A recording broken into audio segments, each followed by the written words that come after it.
prison does not just remove a man's freedom. It can slowly dismantle his identity, his emotional stability, his relationships, and his sense of humanity. For many men, prison becomes a psychological battlefield where survival often depends on suppressing vulnerability, mistrusting others, and emotionally hardening themselves. Even after release, many never fully leave prison behind mentally. The effects of incarceration on men's mental health are deep, layered, and often lifelong. Let's get into it. 1. The psychological shock of entering prison. The first days and weeks inside prison can be psychologically devastating. Many men describe the experience as entering another universe, one governed by fear, dominance, unpredictability, and emotional isolation. A man entering prison loses freedom, privacy, personal identity, control over daily life, physical safety, contact with loved ones, social status, purpose.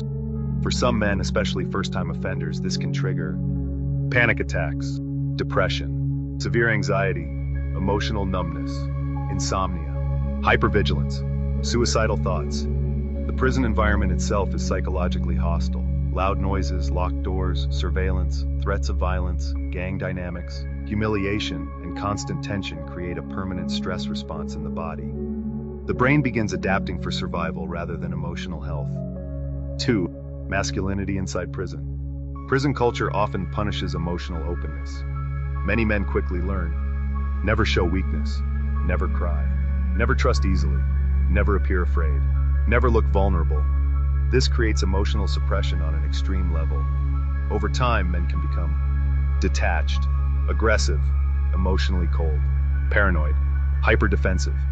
Even men who were previously gentle or emotionally expressive may slowly develop a hardened exterior simply to survive. The problem is that survival behaviors in prison become destructive outside prison. A man may leave prison physically free but psychologically trapped in survival mode. Story example: Darren, age 22. Darren entered prison at 22 for armed robbery. Before prison, he was loud, funny, emotional, and deeply connected to his younger brother. During his first months inside, he was repeatedly threatened and physically assaulted. He quickly learned that showing emotion attracted predators. So he changed. He stopped smiling, stopped calling home, stopped talking about fear, stopped trusting anyone. By year 3, Darren had become emotionally numb. When his grandmother died, he felt nothing. After release, his family expected the old Darren back. Instead, they found a man who avoided eye contact, slept badly, snapped violently during arguments, could not tolerate crowded spaces, felt emotionally disconnected from everyone. He later admitted, "Prison taught me how to survive, but it also taught me how to stop feeling human." 3. Solitary confinement and psychological damage. One of the most psychologically damaging experiences in prison is solitary confinement. Humans are social creatures. Extreme isolation can severely damage mental health.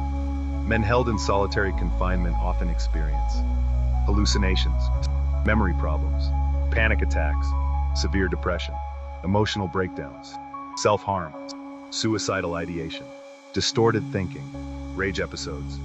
Some studies have shown that prolonged isolation can psychologically affect the brain similarly to physical torture. A man alone in a concrete cell for 23 hours a day is not simply being punished. His nervous system is under extreme psychological strain. 4. Violence, fear, and hypervigilance. Many prisons operate on fear. Men may witness assaults, stabbings, sexual violence, self-harm, suicide attempts, drug overdoses, gang intimidation. Even if a man is never directly attacked, living constantly around danger changes the brain. The body becomes locked in fight or flight mode. This can create symptoms similar to PTSD: constant alertness, suspicion, explosive anger, emotional shutdown, sleep disturbances, flashbacks, anxiety in public spaces. The nervous system adapts to chaos. Then society expects that same man to instantly return to normal life after release. Story example: Michael, age 41. Michael served 11 years for drug trafficking. Inside prison, violence was common. He witnessed multiple assaults and one murder. For survival, he learned to sit with his back against walls, scan rooms constantly, never maintain eye contact too long, sleep lightly, distrust everyone. After release, he struggled in ordinary situations. At restaurants, he panicked if someone stood behind him. At supermarkets, crowds triggered anxiety. When his partner touched him unexpectedly, he reacted aggressively. He later said, My body left prison before my mind did. 5. Shame, guilt, and self-hatred. Many incarcerated men carry enormous guilt. Some regret.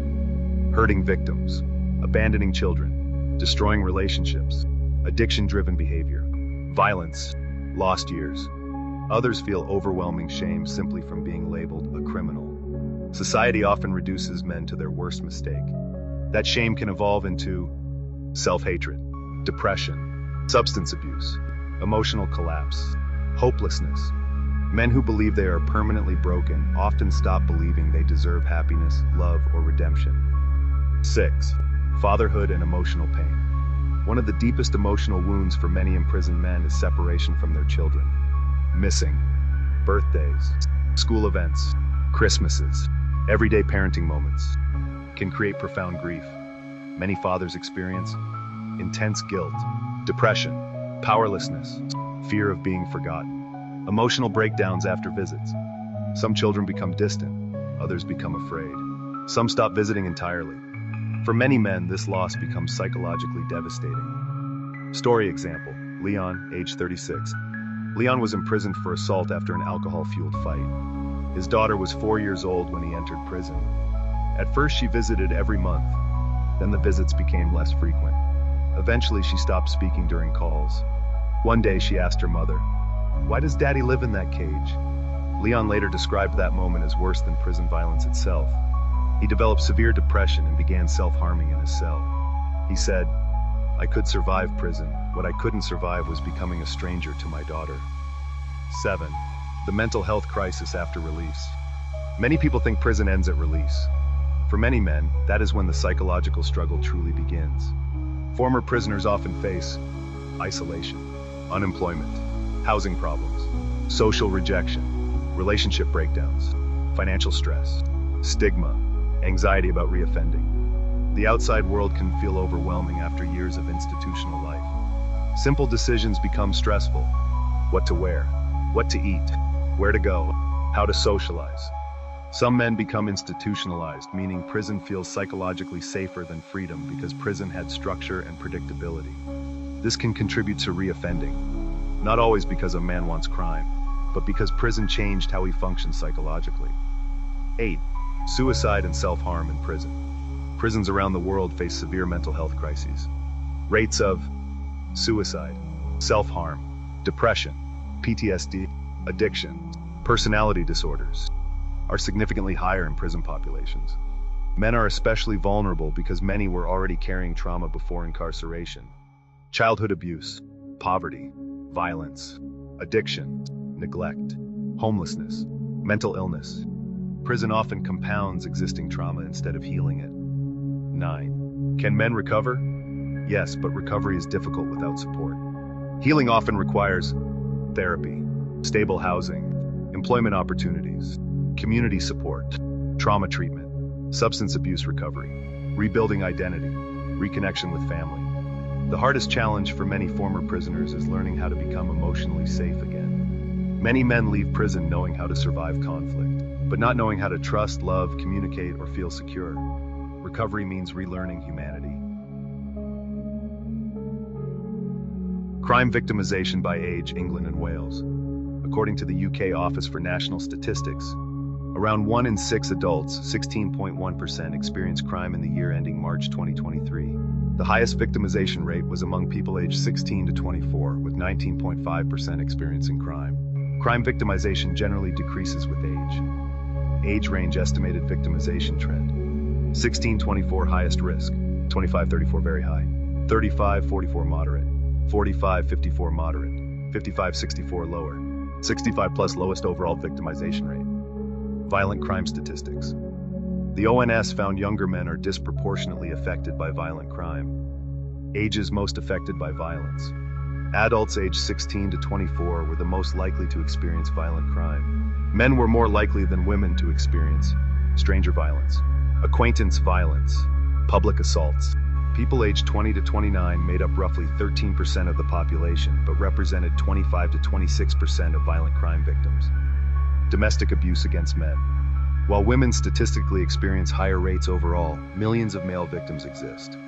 The ONS estimated in 2024, 3.0% of men experience domestic abuse in a single year.